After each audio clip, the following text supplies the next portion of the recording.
Aux piscines de Lourdes, un bain qui renouvelle l'esprit. Monseigneur Macaire nous amène la joie et la fraîcheur de la Martinique. Des paroles qui resteront gravées dans les cœurs des jeunes. Le rendez-vous incontournable, une balade avec un temps idéal. Une jeune fille qui a vu sa vie transformée après une superbe rencontre.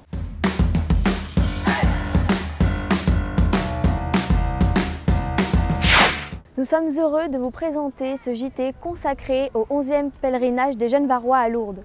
Bonsoir Tanguy. Bonsoir Eva. Donc pour cette édition, nous sommes heureux d'accueillir un invité très spécial. Écoutons Monseigneur David Macaire. Que chacun d'entre vous pendant ce pèlerinage se dise « Je suis appelé au bonheur ». Même s'il y a des problèmes dans ta vie, dans la vie de ta famille, même s'il y a des manques d'argent, même s'il y a des personnes qui ne s'entendent pas autour de toi, même si tu as peur parce que le monde a plein de violence et qu'on le voit, j'aimerais que tu saches que tu es appelé au bonheur.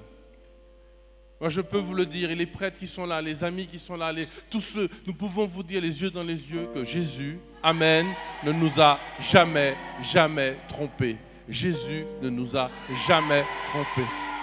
Ces paroles ont marqué les jeunes ces derniers jours. Écoutons-les. Moi, ce que j'ai retenu, c'est qu'il y a 3 types de personnes. Il y a les personnes déjà qui croient que ce qu'ils voient, donc, et qui ne font confiance en personne. Après, il y a un deuxième type de personnes qui croient aveuglément à tout ce qu'ils entendent, tout ce qu'ils voient, qui croient aveuglément.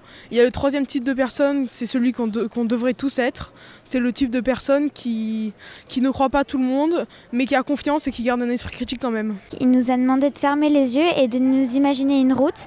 La route, c'était notre vie, avec des moments, avec du soleil quelquefois ou de la pluie. Il nous a fait nous imaginer que Dieu venait à nous. On se demandait ce qu'il nous disait et voilà. Alors moi ce que j'ai retenu c'était hier l'évêque nous a parlé de sa grand-mère qui lui préparait des beignets, les acras à la crevette et c'était de la farine avec un cœur de farine avec l'intérieur de la crevette et avec le reste de la farine elle en faisait sans crevettes à l'intérieur et celles sans crevettes on les appelait les tchalala et il disait que c'était à nous chrétiens de ne pas être des tchalala, d'avoir un intérieur, d'avoir notre personnalité et de ne pas suivre le groupe et la mode comme tout le monde.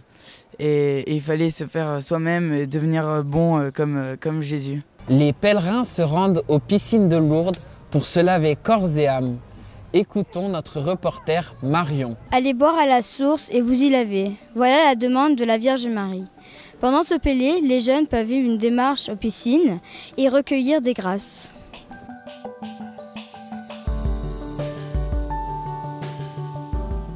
Elle avait à peu près notre âge quand elle a vu la Sainte Vierge. Cette rencontre a complètement transformé sa vie. Depuis sa maison natale, notre reporter Valeron. Plus qu'un lieu de tourisme, Lourdes est surtout un lieu de pèlerinage sur les pas de Sainte Bernadette.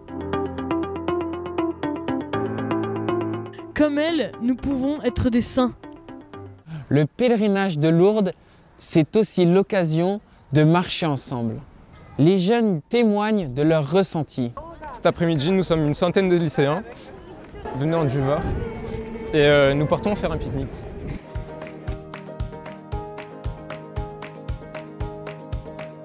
Alors ce que j'ai retenu, c'est que on a pu se retirer sur la montagne pour prier. C'était compliqué, il y avait beaucoup de cailloux, ça glissait, mais il y avait une bonne cohésion.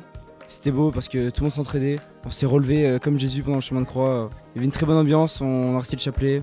Après ces 4 jours de pèlerinage, nous ne pouvons que vous donner rendez-vous l'année prochaine. Et nous vous quittons sur les images de la Flash Mob. Jamais rien n'arrêtera.